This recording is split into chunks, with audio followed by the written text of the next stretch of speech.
내가 전에는 비방자여 박해자여 폭행자였으나 도리어 긍휼을 입은 것은 내가 믿지 아니할 때에 알지 못하고 행하였음이라. 우리 주의 은혜가 그리스도 예수 안에 있는 믿음과 사랑과 함께 넘치도록 풍성하였도다. 미쁘다 모든 사람이 받을 만한 이 말이여 그리스도 예수께서 죄인을 구원하시려고 세상에 임하셨다 하였도다. 죄인 중에 내가 괴순이라. 16절 같이 읽겠습니다. 그러나 내가 긍휼을 입은 까닭은 예수 그리스도께서 내게 먼저 일체 오래 참으심을 보이사 후에 주를 믿어 영생 얻는 자들에게 본이 되게 하려 하심이라. 아멘. 네, 오늘 말씀의 제목은 십자가의 의미입니다. 오늘 말씀의 제목은 십자가의 의미입니다.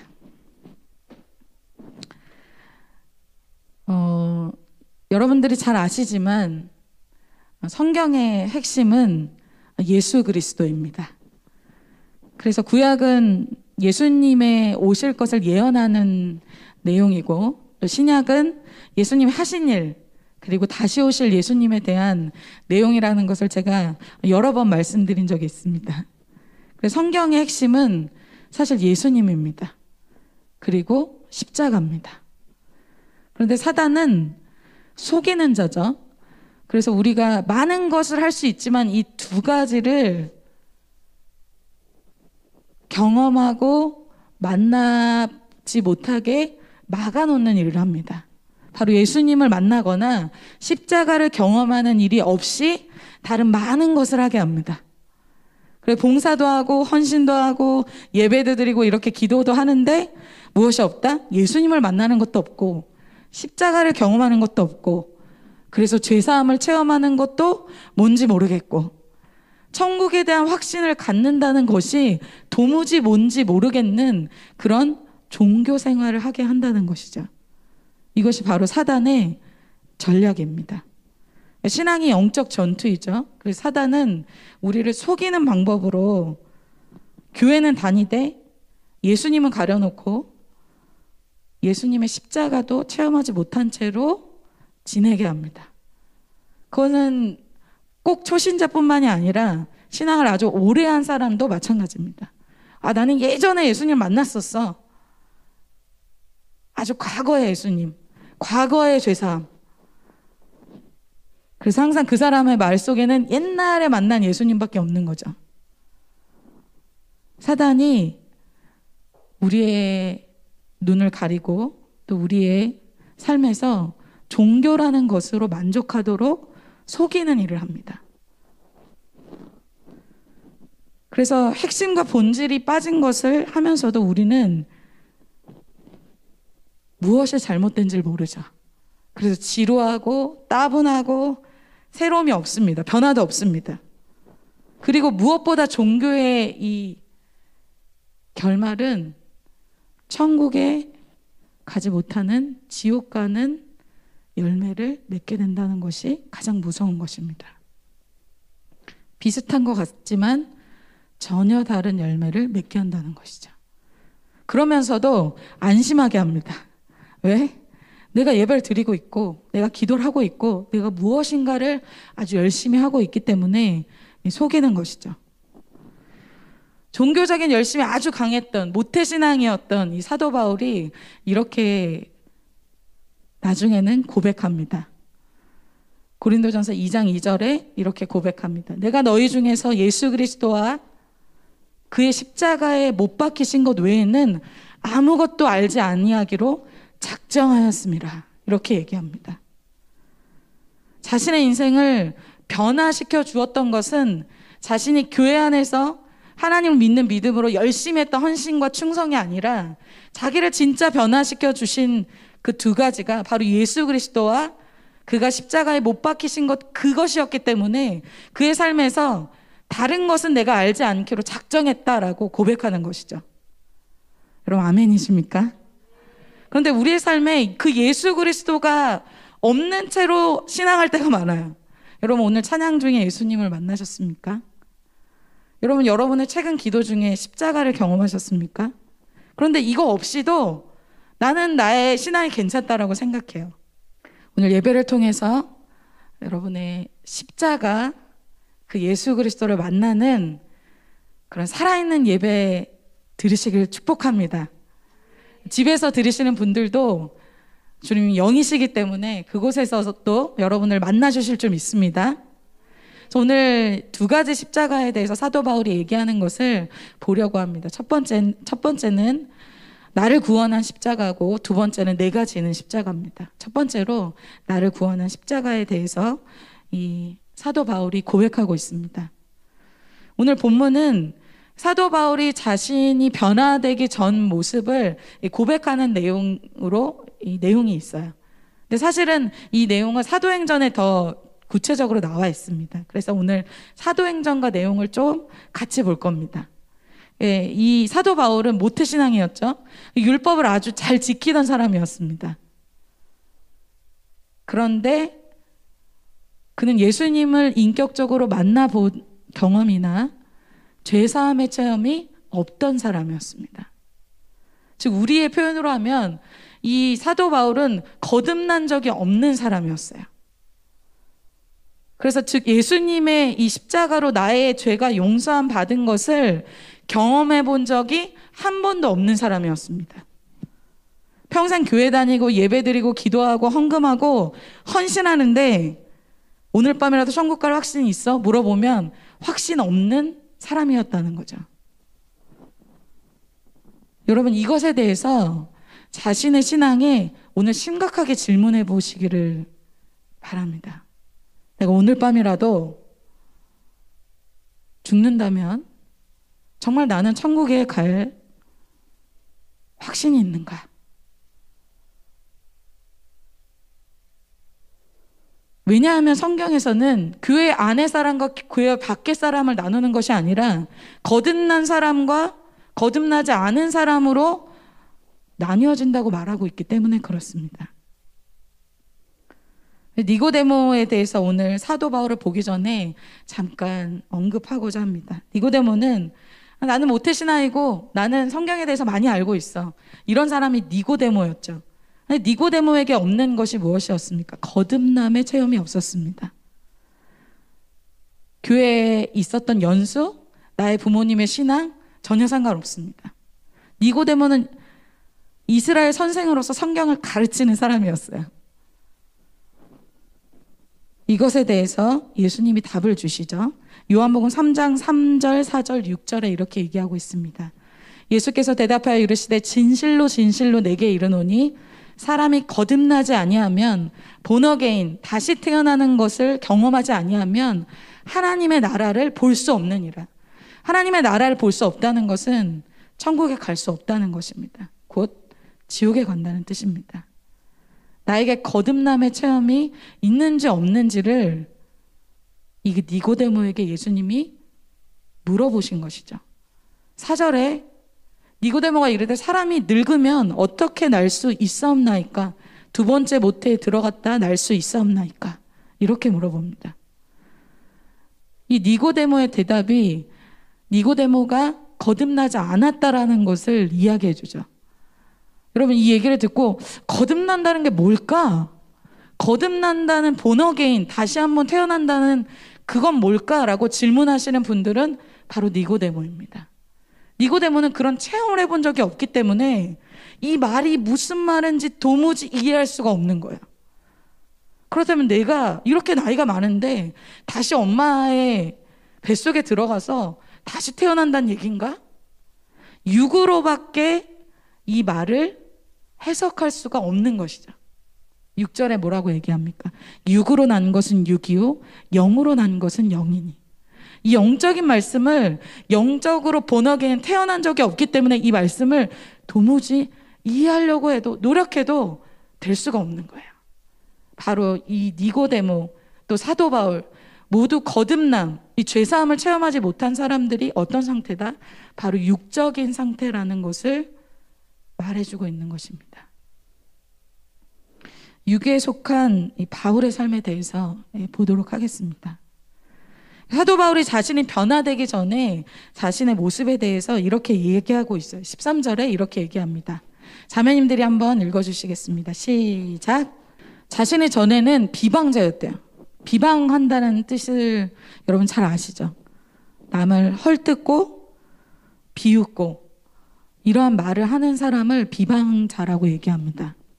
그런데 이 사람이 이렇게 비방한다는 이 사도 바울의 이 모습은 사실 성경 야고보서에서는 형제를 비방하는 것, 이것이 바로 내가 심판자가, 내가 재판관이 되기 때문에 하나님의 자리에 가서 그 형제를 참수하는 이것이 죄가 된다라고 얘기합니다. 사울은 자신이 또한 박해자, 폭행자라고 하죠. 이 사도 바울이 예수님을 믿는 사람들, 또 예수님에 대해서 미워하는 마음이 있었기 때문에 비방하고 심판하고 박해하고, 박해는 뭡니까? 힘이나 권력으로 사람을 억누르는 것이죠. 괴롭히는 것이죠. 근데 이 사울이 쫓아다니면서 비방하고 괴롭히고 폭행한 사람이 누구였습니까?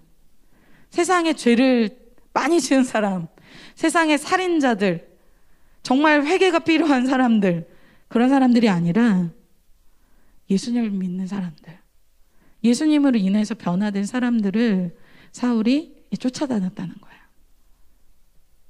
즉 육에 속한 사람은 성령에 속한 사람들을 핍박하게 되어 있습니다. 갈라디아서 4장 29절에 이렇게 말씀하고 있죠. 그러나 그때 육체를 따라 난 자가 성령을 따라 난 자를 박해한 것과 같이 이제도 그러하도다. 결코 성령을 따라 난 사람이 육에 속한, 육체를 따라 난 사람을 핍박하는 일은 없습니다. 성경에서도 보면 바리새인과 서기관들이 제자들과 예수님을 쫓아다니면서 비난하고 모함하고 죽이려고 하죠. 예수님이 바리새인들을 쫓아다니면서 그렇게 한 적은 없습니다. 바리새인과 서기관들이 제자들을 쫓아다니면서, 예수님을 쫓아다니면서 계속해서 그런 박해하는 일을 했다는 것이죠. 여러분, 이들이 교회 안에 있었던 사람들입니다. 종교는 속이는 거예요. 여러분, 교회 안에서 있는데 천국을 가지 못하는 시간을 계속해서 반복해서 허비하고 있는 것이죠.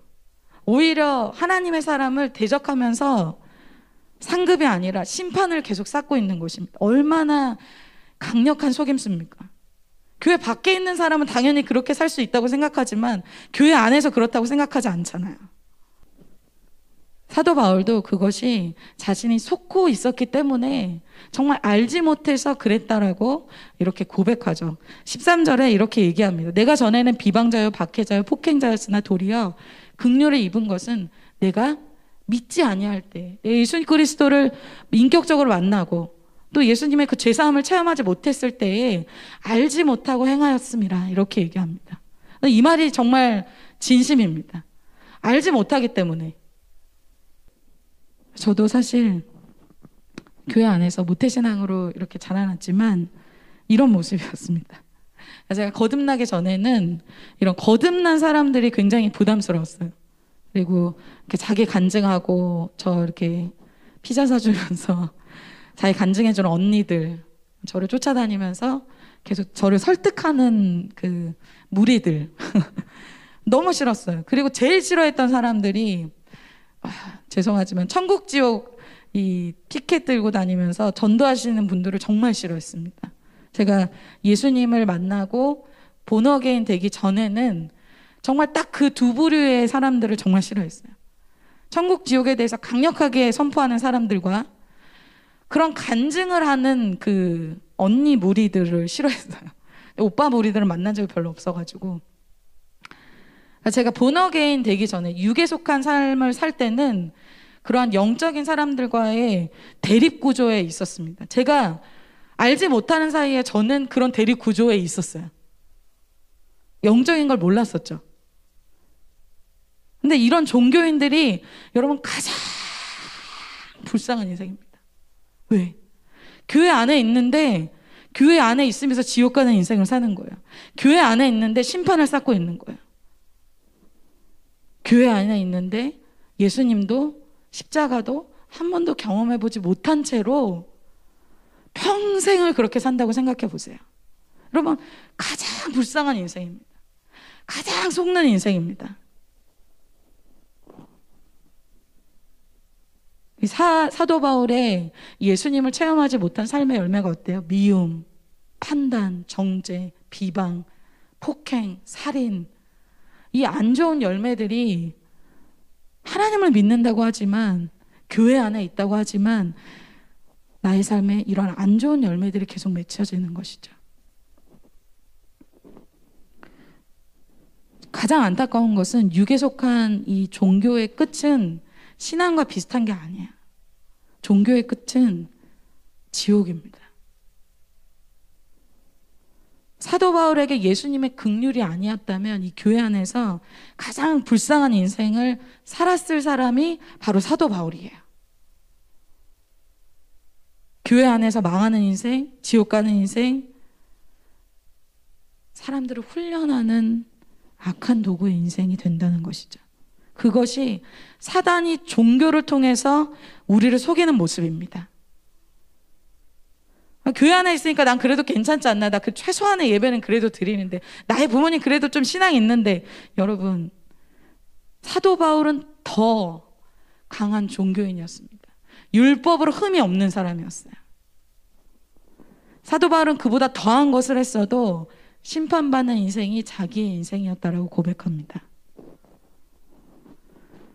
그러나 오늘 소망이 되는 것은 이러한 종교인이라 할지라도, 이 종교의 영에 사로잡힌 사람이라 할지라도 예수님께서 어떻게 하십니까? 이 종교의 영을 파괴하시고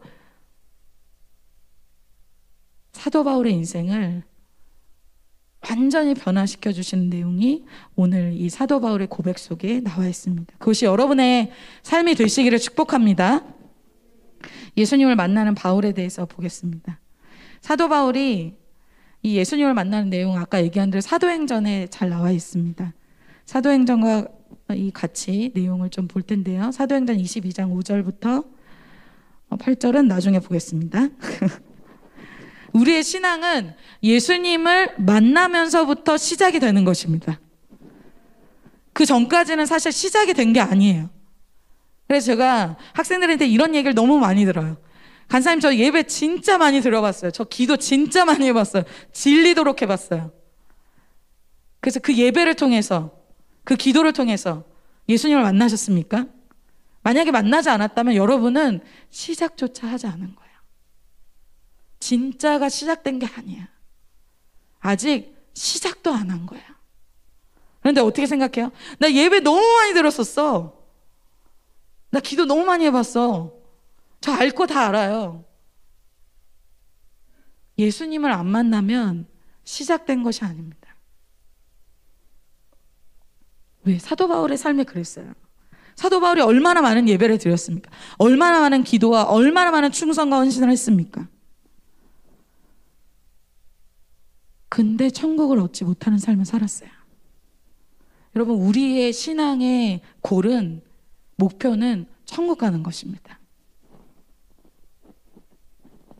그런데 헌신하는데, 충성하는데 예수님 만난 적도 없죠.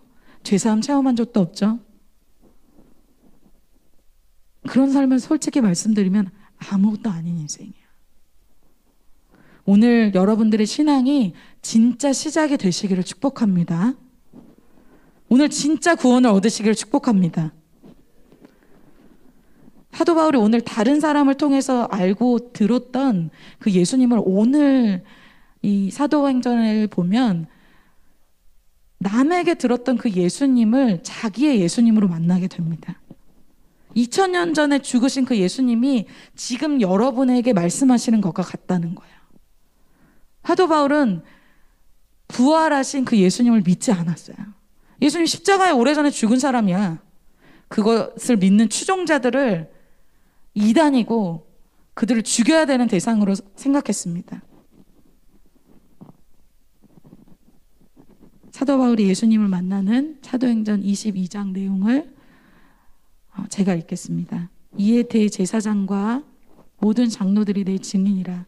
또 내가 그들에게서 다메섹 형제들에게 가는 공문을 받아가지고 거기 있는 자들도 결박하여 예루살렘으로 끌어다가 형벌받게 하려고 가더니 이에 대제사장 가는 중 다메섹에 가까이 갔을 때에 오정쯤 되어 호련히 하늘로부터 큰 빛이 나를 둘러 비치매 내가 땅에 엎드려져 들으니 소리 있어 이르되 사울아 사울아 내가 왜 나를 박해하느냐 하시거늘 내가 대답하되 주님 누구시니까 하니 이르시되 나는 내가 박해하는 나사렛 예수라 하시더라.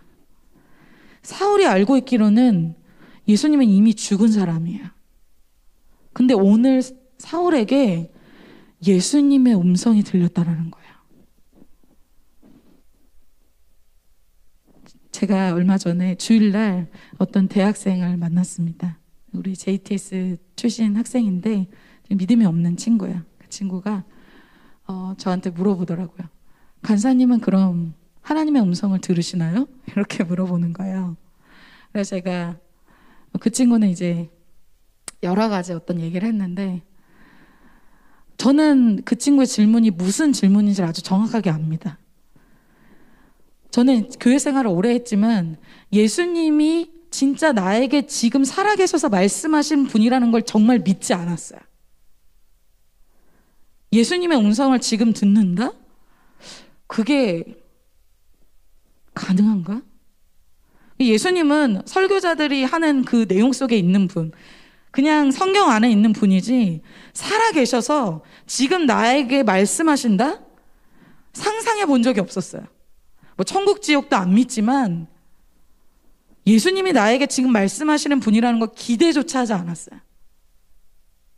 사도 바울이 그랬겠죠. 사도 바울이 있었을 때는 막 이렇게 활약했을 때는 핍박했을 때는 예수님 죽으신 후였습니다.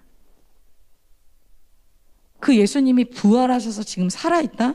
전혀 믿지 않았죠. 여러분 그걸 믿으십니까? 예수님이 십자가에 죽으셨다가 부활하셔서 지금도 살아계시다는 걸 믿으세요? 제가 23살 때 이런 종교 생활을 하다가 이런 예배 이후에 기도 시간에 예수님의 음성을 듣고 제 인생이 180도로 바뀌었습니다. 예수님이 저의 삶에 대해서 죄를 보여주시고 내가 너의 죄를 용서했는데 왜 이렇게 울고 있니? 이런 음성을 듣고 제가 너무 놀랐어요. 예수님이 2000년 전에 계신 분이 아니라 지금 나의 죄를 용서해 주시는 분이라는 것을 그때 처음 체험했습니다. 사도 바울도 그걸 체험한 거예요. 과거에 계신 사람들에게 얘기로만 들었던 그 예수님이 아니라 지금 내 앞에서 내 죄를 용서해 주시는 살아있는 예수님으로 사도 바울이 예수님을 만난 것입니다. 여러분의 이러한 역사가 일어날 줄 믿습니다. 여러분 신앙은 리얼리티예요. 이상이나 문서나 구닥다리 얘기를 듣는 그런 시간이 아닙니다. 예수님을 진짜 이 순간 살아있는 예수님을 만나는 것이 신앙이에요. 예수 그리스도의 피가 지금 나의 이 죄를 용서하시는 게 신앙이에요. 어떤 느낌이나 눈물이 아니에요. 정말 리얼리티예요.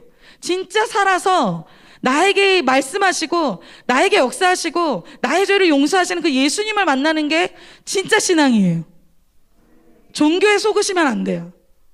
나 오늘 예배 드렸어. 나 오늘 JCM 유튜브 켜놓고 예배 드렸어. 오늘 완료 끝. 나 이러면 천국 가겠지. 너 아니에요, 여러분. 그건 신앙이 아니에요.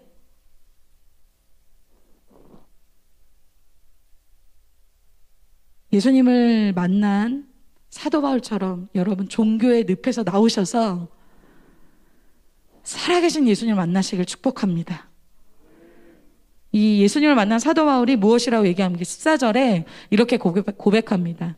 같이 한번 읽어볼까요? 여러분의 고백이 되기를 바라면서 시작.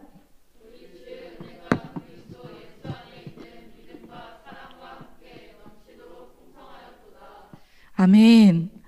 종교의 늪에서 예수를 모르던 이 사도 바울이 이렇게 고백하는 거예요. 우리 주의 은혜가 그리스도 예수 안에 있는 믿음과 사랑과 함께 넘치도록 풍성했다. 이전에 여러분 이 사도 바울이 무슨 기쁨으로 살았어요? 남보다 조금 율법 잘 지키는 거, 남보다 조금 의로운 거, 남보다 조금 열심히 하는 그 모습, 자기의 의로 살았다는 거예요. 자기의 의가 은혜가 되는 거예요. 오늘 저 사람보다 내가 좀 낫지. 내가 좀 더 헌신했지. 근데 어떤 게 은혜가 돼요? 그리스도 예수 안에 있는 믿음. 나를 믿는 믿음이 아니라 나 같은 죄인을 용서하신 그 예수 그리스도를 향한, 예수 그리스도의 십자가를 향한 믿음과 그 예수 그리스도의 십자가의 용서가 넘치도록 풍성하였다, 이렇게 고백합니다.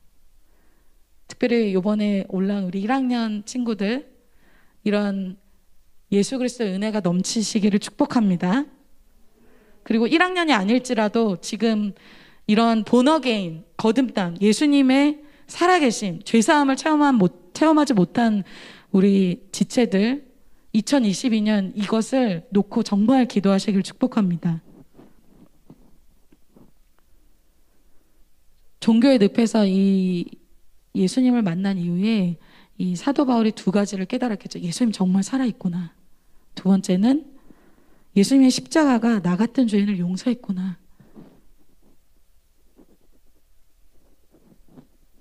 15절에 이렇게 고백합니다. 미쁘다. 미쁘다는 믿을 만한 이 말이여, 이런 말입니다. 모든 사람이 받을 만한 이 말이여. 그리스도 예수께서 죄인을 구원하시려고 세상에 임하셨다 하였도다.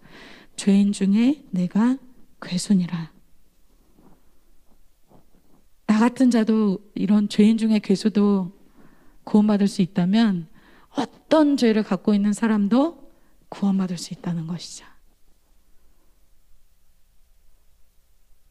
이런 예수님을 핍박하고 예수님의 사람들을 핍박한 이러한 나도 용서하신 그 주님께서 어떠한 죄도, 살인죄도, 간음죄도, 음란한 죄도 다 용서해 주실 수 있는 분이라고 사도 바울이 고백하고 있습니다.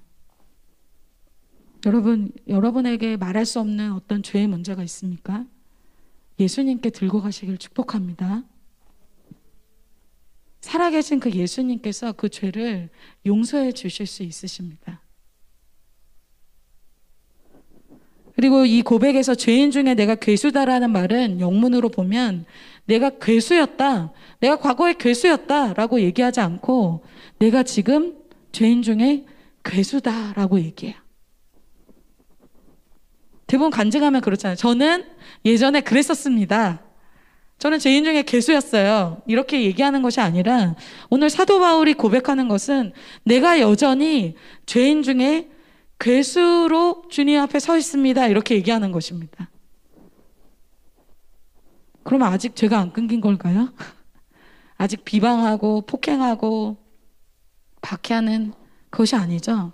지금 사도 바울은 그때도 나는 죄인이었지만 나를 보면 볼수록, 나를 알면 알수록 내 자신이 죄인 중에 괴수라는 것을 사도 바울이 고백하는 것입니다.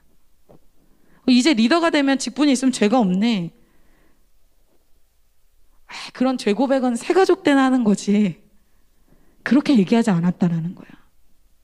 여러분, 오히려 내가 성령에 민감하면 할수록 내가 이전에 죄가 아니라고 여겼던 것까지 죄로 여겨지기 시작합니다. 내 마음에 스쳐가는 마음까지도 주님 앞에서 죄책감이 듭니다. 내게 떠오르는 어떤 생각들 그 한 가지라도 주님 앞에 너무 부끄러워요. 그래서 이 사도 바울에게 있는 그 예수님의 피는 과거의 피가 아니에요. 지금 나의 더러운 생각과 마음 속에 있는 아직도 치열하게 벌어지는 죄의 유혹 속에서 나의 죄를 용서하시는 살아있는 피로 고백하는 것입니다. 여러분, 리더라고 해서 직분이 있다고 해서 죄 안 짓습니까? 그럼 어때요? 죄 유혹이 없어요? 아니죠.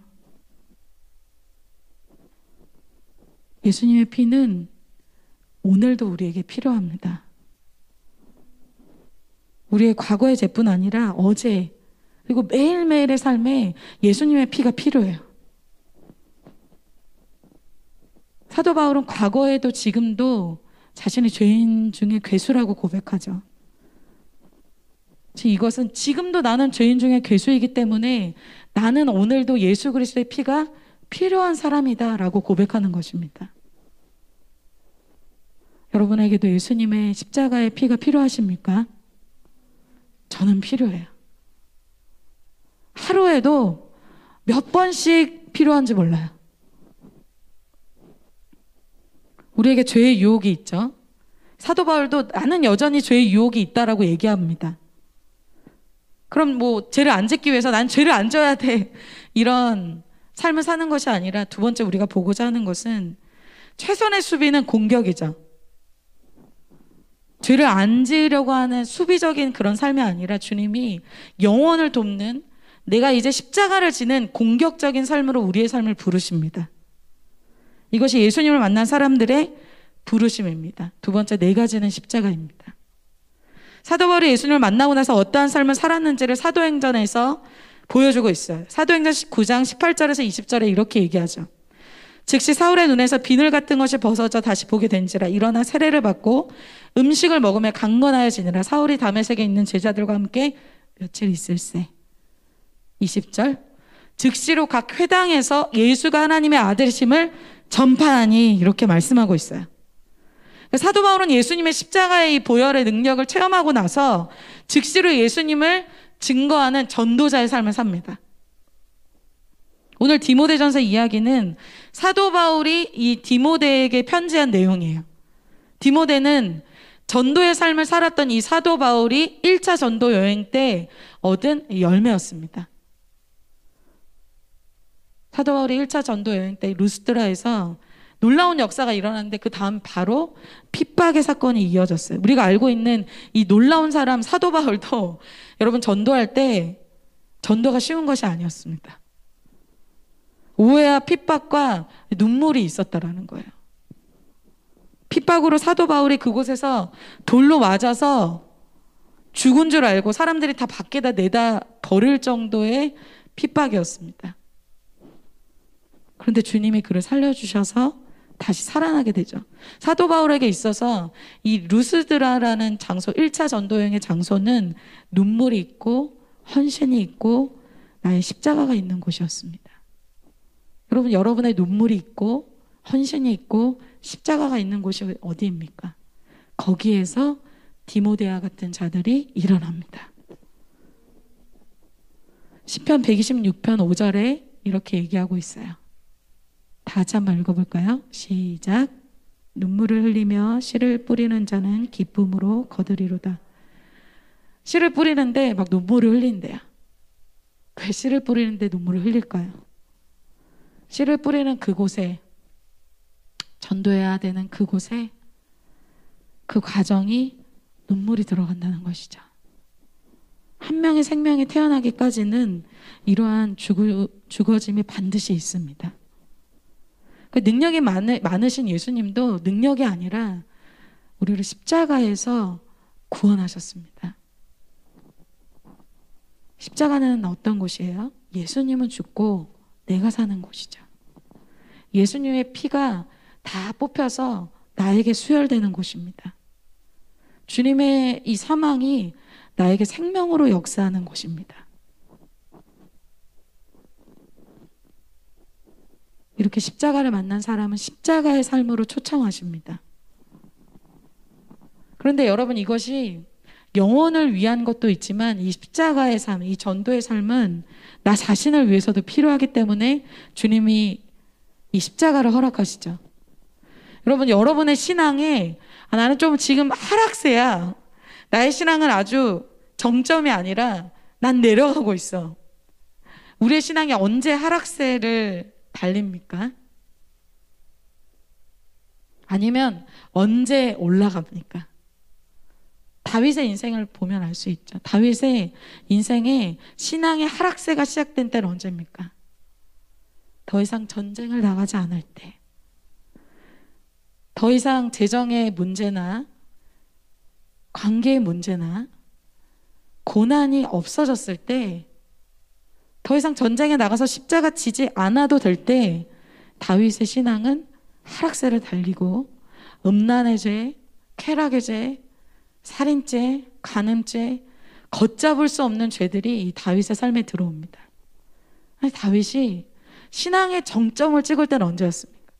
재정도 없고 가족 안에서 인정도 받지 못하고 사울의 이 핍박으로 인해서 핍박받고 이런 어려움이 아주 극심할 때 다윗의 신앙이 정점을 찍었습니다. 참 신기하죠? 내 삶에 더 이상 십자가를 지지 않고 내려놓기 시작할 때 우리의 삶에는 더 이상 성장은 없습니다. 그래서 십자가 지는 삶은 나를 위한 것입니다. 그래서 성경에서 신앙을 끝까지 유지하고 잘 마감한 사람들의 삶을 보면 이러한 십자가의 삶을 마지막까지 산 사람이에요. 오늘 사도 바울도 마지막까지 예수님을 전하는 삶을 살았고, 또 모세도 120세가 될 때까지 여호수아를 세우고 백성들을 준비시키는 일을 했습니다. 예수님도 십자가를 앞두고 제자들의 발을 씻기는 일을 하고, 예수님은 십자가 위에서까지 강도를 구원하는 일을 하셨습니다. 부활하셔서까지 제자들을 찾아오셔서 낙담해 있는 제자들을 다시 일으키셨습니다. 끝까지 영혼들을 위한 삶을 사는 것이죠.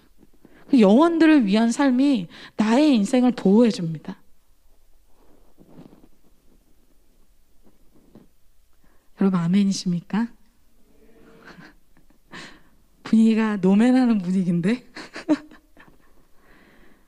저는 저의 삶을 볼 때 저의 삶에 양떼를 위한 어떤 십자가가 있기 때문에 저의 삶의 신앙이 유지된다고 정말 믿습니다. 오히려 그것이 짐이요 어려움이 아니라 오히려 그것 때문에 제가 깨어있게 되고, 제가 그것이 없었으면 자기 부인을 안 해도 되는데 그것 때문에 오히려 나는 누워서 잘 수 있는데 일어나서 나를 부인하고 내 육신을 치고 내가 본이 돼야 되기 때문에 그런 삶이 되는 것을 제가 보고 있어요. 저도 죄인이라서 그런 것이 없이는, 그런 십자가의 삶이 없이는 영성을 유지하기가 쉽지 않습니다.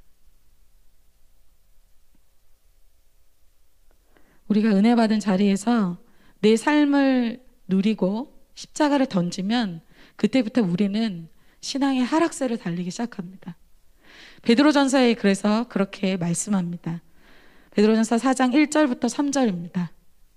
권영재님이 한번 크게 읽어주세요. 아멘. 베드로전서 4장 1절에 뭐라고 얘기합니까? 1절을 다시 보여주시면 그리스도께서 이미 육체 고난을 받으셨다고요. 예수님이 육체 고난을 받은 것은 자기 때문에 받은 게 아닙니다. 다른 양떼들을 위해서, 다른 사람의 구원을 위해서 받은 것이죠. 자기 죄 때문이 아니라는 거예요. 이전에 사도 바울은 죄를 짓는 삶을 살았죠. 다른 사람들을 핍박하고 비방하고 박해하고 폭행하는데 어떻게 보면 자기의 죄 문제로 인해서 정말 피곤한 삶을 살아온 거예요. 내가 미디어 하느라 너무 피곤하고, 내가 나의 스펙 쌓느라 너무 피곤하고, 내가 죄 짓느라고 너무 피곤한 삶을 사는 것과 같은 겁니다. 그런데 이제 주님은 어떤 고난으로 우리를 초청하십니까? 영혼을 전도하고 양육하며 구원하는 거룩한 고난에 우리를 초청하시는 겁니다.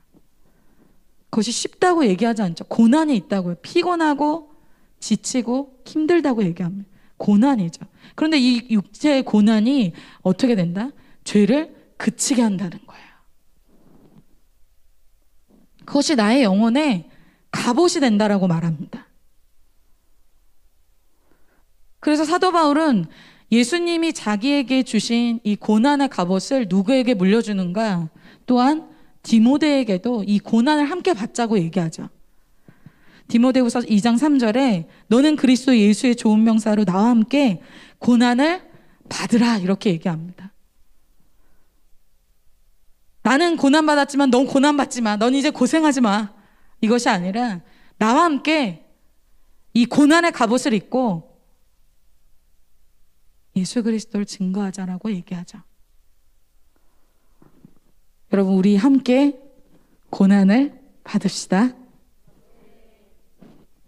첫 번째로 전도자의 삶을 살면서 받는 우리가 고난을 받고, 마지막으로 이러한 삶이 결국은 예수님을 따라가는 삶이라고 이 사도 바울은 고백하고 있습니다. 16절에 이렇게 고백하죠. 네, 영현 자매님이 한번 읽어주세요. 사도 바울이 이러한 예수님의 특별한 긍휼을 입은 까닭, 이유, 목적, 이것에 대해서 얘기하고 있어요. 그 은혜를 받은 이 사람들은 이후에는 어떠한 삶을 살아야 되는가, 왜 이러한 은혜를 주셨는가, 이것은 예수님을 만나고 이전보다 내가 조금 더 나은 삶, 조금 더 개선된 삶, 조금 더 업그레이드된 삶, 그것을 누리라고 주신 것이 아니라고 얘기합니다. 그것은 죄인 중에 괴수인 나를 변화시켜 주신 그 예수님, 본을 보여주신 그 예수님의 본을 따라서 예수님과 같은 삶을 살게 하기 위해서 우리에게 은혜를 주신 것입니다. 예수님은 십자가 지고, 예수님 십자가 너무 좋네, 나의 죄 다 용서했네, 이제 나는 내 마음대로 살아야지, 그것이 아니에요. 본이 되셨다라는 것은 그 본을 따라서 따라간다는 것이죠. 그럼 구체적으로 예수님을 따르는 삶에 대해서 사도 바울이 뭐라고 구체적으로 얘기하고 있습니까? 16절에 예수 그리스도께서 내게 먼저 일체 오래 참으심을 보이사, 이렇게 얘기하고 있어요. 예수님이 먼저 본을 보여주신 삶의 구체적인 모습에 대해서 뭐라고 얘기하냐면 오래 참으심을 보여주셨다라고 얘기하죠. 여러분, 사도 바울은 스데반이 죽을 때도 그것을 찬성한 사람입니다. 그리고 예수님을 믿는 사람들 잡아다가 옥에 가둔 사람이에요. 예수님 만나기 직전까지도 다메섹에서 예수님 음성 듣기 전에도 예수님 믿은 사람들 핍박하러 가는 중에 만난 거예요. 사도 바울이 어때요? 한두 번 죄를 지은 게 아니에요. 사도 바울이 여러 번 오랫동안 예수님의 사랑과 예수님에게 너무나 많은 아픔을 준 거예요. 우리는 어떤 사람이 나에게 죄를 짓고 나에게 상처를 주면 뭐 그것이 딱 한 번일지라도 우리는 힘들잖아요. 그렇지 않나요, 여러분?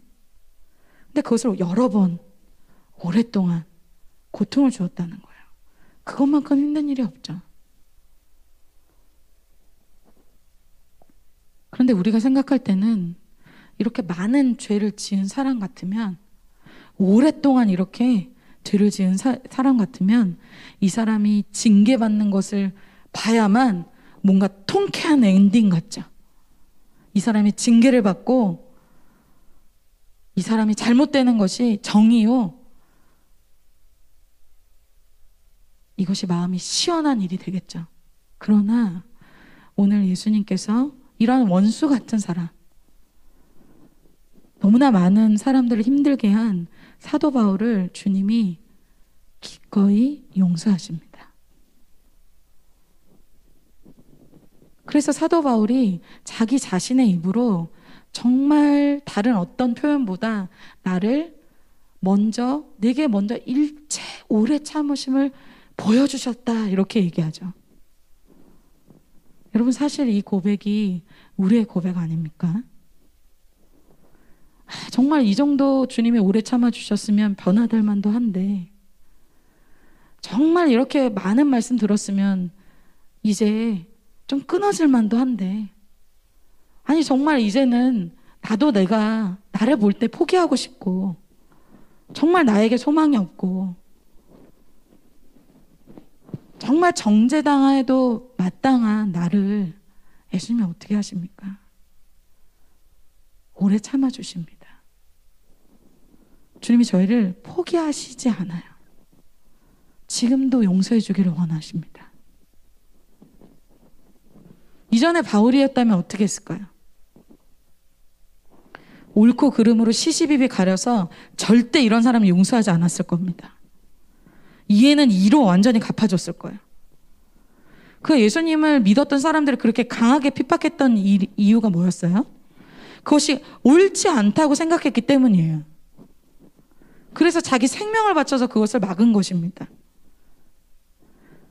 근데 여러분, 오래 참는다는 것은 죄를 묵과하는 것이 아닙니다. 그냥 죄를 없는 것처럼 덮어주는 게 아니에요.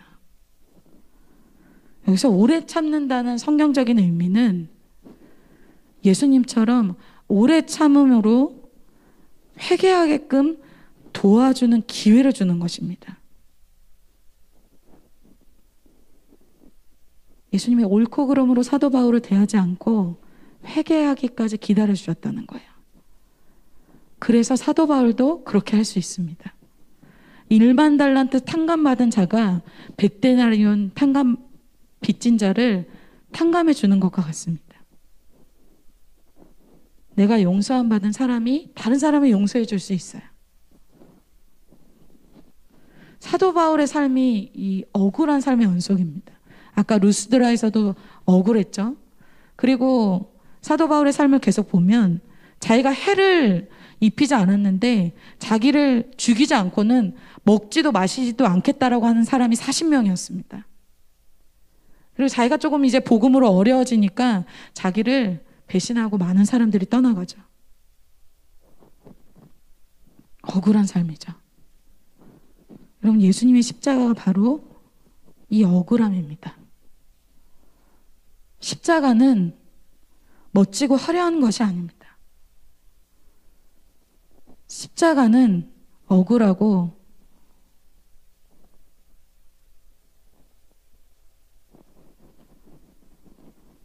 잔인하고 비참합니다. 그리고 비인격적입니다. 심지어 예수님의 십자가는 단번에 죽는 십자가가 아니었죠. 채찍에 맞고 뺨을 맞고 십자가를 또 들고 올라가서 죄인의 모습으로 벌거벗겨진 채로 죽으셔야 하는 것이 십자가였습니다. 그곳에는 아무런 자존심도 아무런 주장도 없습니다. 그것을 예수님이 먼저 받으셨습니다.